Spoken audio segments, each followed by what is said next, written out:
Welcome to a world where the money around Saudi Arabia was able to corrupt the last good thing about football.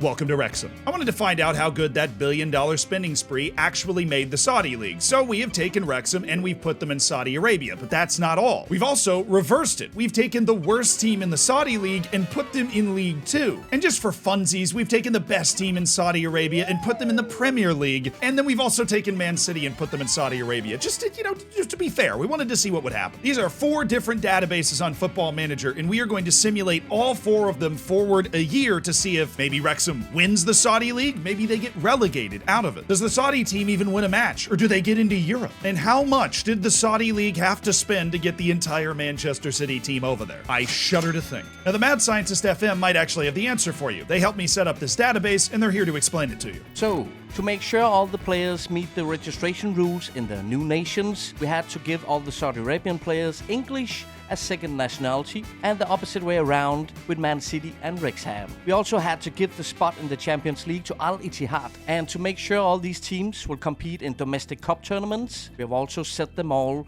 so they're based in the new nations. Now, it's all up to C to carry out the rest of this experiment. If you want to follow their other work, the links are down in the description. It's showtime. Teams, start your engines. Ready, set, simulate. All right, 2 matches into the simulation, and the defense isn't quite holding up, but Wrexham did manage a draw at home thanks to a 95th minute goal from Stephen Fletcher. Oh, look at that XG, Wrexham. Cook. 95th minute now. Wrexham needs a goal to get their first point in the Saudi League. It's Dolby. It's Fletcher. Oh, it's Stephen Fletcher. Oh, my word. Oh, their first match of the season was brutal. They scored 2 goals in the final few minutes of the game, only to lose on a Moussa Dembele goal in the 94th minute. It's honestly very good from Wrexham. It's looking like they're going to be fine. But how is Altai doing? Well, 4 matches in, and they are anything but dominant, considering they're a team from a top league in a 4th division. They've lost to Sutton United, who in real life are at the exact bottom of the League 2 table at the moment. They've also lost away to Forest Green 1-0. They were knocked out of the League Cup in the opening round, but they backed it up with back-to-back wins over the Tranmere Rovers and AFC Wimbledon, so Altai is hanging right now. Okay, Man City, if they lose really anything, yeah, okay. They've played 2 matches and they've won them both with a goal difference of plus 11. They started the season with 8 goals against Al Riyadh. They also, they already won the Community Shield against Al Ittihad. That's the team we moved to the Prem. And then they beat Al Khalij and Al Riyadh. Casual 8-0, Erling Haaland putting up 5 goals. 1, 2, 3, 4, and 5. On the road. Yeah, I'd be tremendously surprised if they lost a game all season. And that probably doesn't bode well for Al Ittihad. Well, they're not at the bottom. Oh, they've got 4 points. They've got 4 points for the first 3 matches. They beat Newcastle. They drew Tottenham 3-3, which is vintage. And they got to play in the Community Shield the way we set it up, and they lost that 4-2 to Man City. But they're not in the relegation conversation. Not yet. This will be the real test. Their defense didn't look good last time. I'm kind of worried for them. It's getting perilous, lads. It's getting perilous. Wrexham has played 14 matches. It has 9 points. A terrible run of form, an absolutely terrible run of form in September. But the form is on the turn. They just beat Al Riyadh thanks to Elliot Lee. It's Mullen. It's Lee. Oh, brilliant football. Ah! I mean, Wrexham's actually getting screwed. They've underscored their XG by over 4 goals just 14 matches into the season. That's the 3rd worst in the league. And they're only 9th in expected goals against. I feel like Wrexham's going to be fine. Based off what I'm seeing, I think they're going to be fine, but I am now more scared than I was for Wrexham.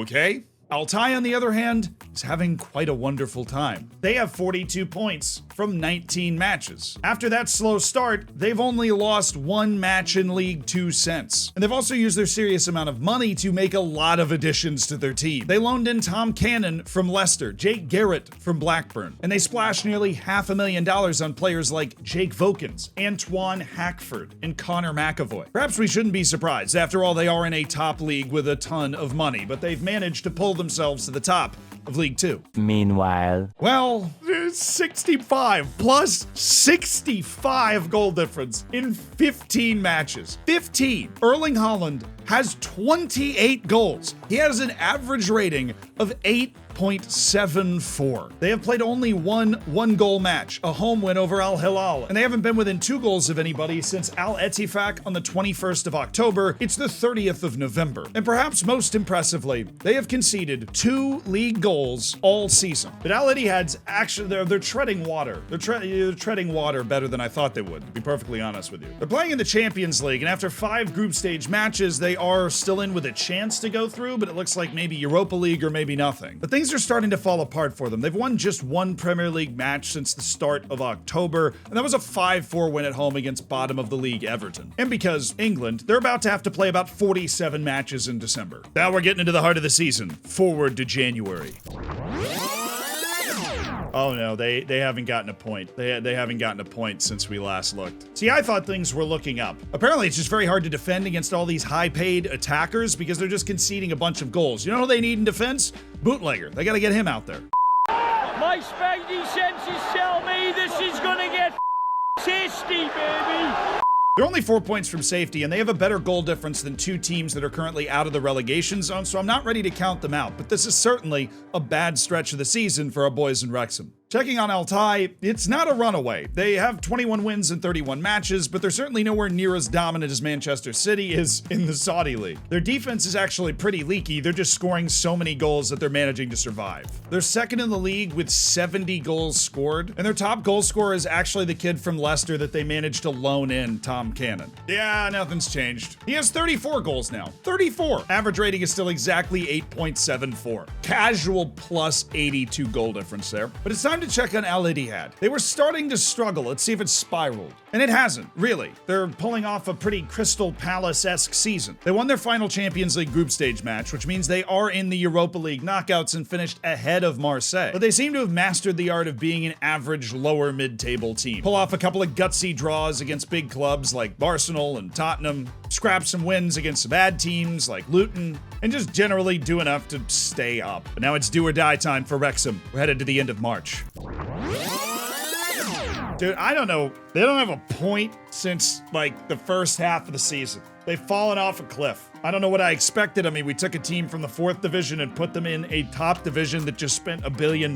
They haven't won match since the last time we tuned in where they allowed less than 2 goals. And they're basically guaranteed to get relegated now. But considering they're playing in the same league as Mikel Oyarzabal and Victor Osimhen, who were purchased by Al Nassr and Al Hilal over the course of this season, it makes sense that Wrexham just wouldn't be able to keep up with that kind of spending. After all, that is the question we're answering here. How much can you buy success? Wrexham doesn't seem to have the juice to actually be able to hang. But that juice is enough for Altai to be able to at least survive in League 2. They've won 28 of their 41 matches and have 89 points and have guaranteed a spot in at least the playoff. The real question is, can Manchester City win every single game in the Saudi League? Yeah, probably. Honestly, probably. They have 8 matches to go and they have a plus 102 goal difference, as in 102. Erling Haaland has 43 league goals, so how many does Ronaldo have? Oh, he's only got 16 goals in 15 matches in the Saudi Pro League. At that time, Erling Haaland had 28. So these numbers, little inflated. Ronaldo?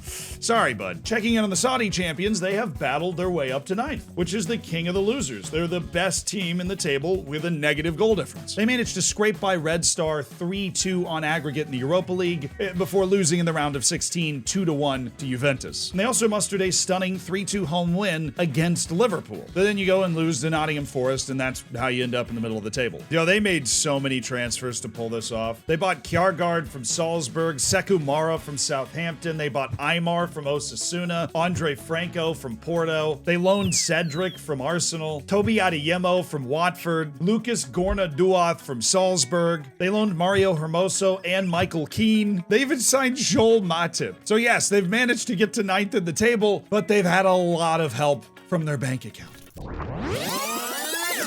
And the seasons are now done. A spirited finale from Wrexham, who actually managed to get up to 17 points, but they still ended up bottom of the table in a Saudi league that had another year to spend an incredible amount of money. But it would have been amazing if Wrexham managed to not get relegated as a 4th division team playing in a top division that spends $1 billion. It's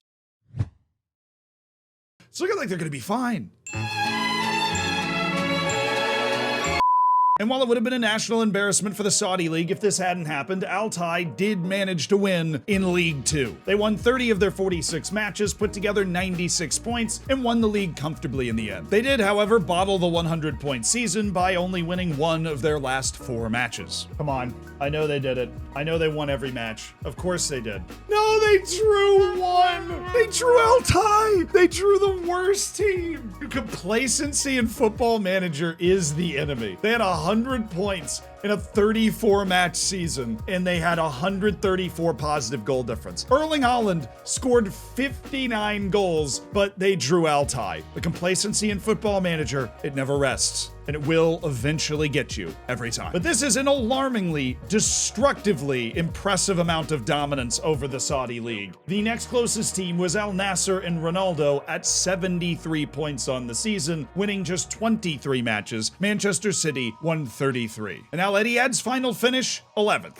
They finished firmly mid-table in the Prem. They were nowhere near Europe, and not particularly near relegation either. I'm assuming thanks to their absolutely massive spending to try and keep themselves in the league, which is the, that is the Saudi story, I think. If you enjoyed it, please do subscribe. And if you want a really well-researched history of the Saudi League and how it became the kind of sports-washing machine monstrosity that was trying to take over global football, then this video is for you. We have a research team, and we spend a lot of time putting together the story of the league and how things got to the kind of explosive point that they've hit in the Saudi League. So yeah, check it out. It definitely has a different tone than this video. This video is just for fun. That video is hopefully entertaining, but obviously going to be more serious and measured. You kidding me? I'm always serious.